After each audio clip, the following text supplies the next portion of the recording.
ассалому алайкум дӯстони азиз. Дар ҳудуди Русия барои дохил кардани кӯдакон барои муҳоҷирон як мушкилие эҷод шудааст. вақте ки шумо ба мактаб муроҷиат мекунед, онҳо мегӯянд ки равед тариқи госуслугӣ ё мосрӯ фарзанди худро ба мактаб дохил кунед. вақте ки шумо меравед сайти мосрӯе скачат мекунед ва регистратсия мекунед, бояд ки подтверждение биёяд. подтверждение 5 рӯз барои худи расматрени 5 рӯз мегузарад, лекин ва подтверждение намебиёяд. 10 рӯз мешавад, 1 моҳ мешавад, намебиёяд.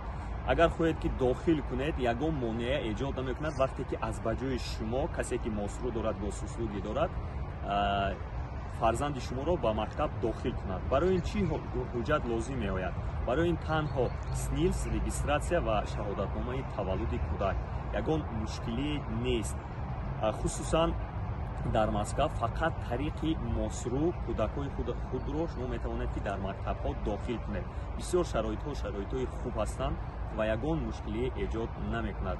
агар ягон суоле сар зад, шумо метавонед ки зери ин навор суолҳои худро пешниҳод кунед ва ҷавобашро интизор бошед. боқӣ дар амони худо бошед. худо ҳифзатон кунад.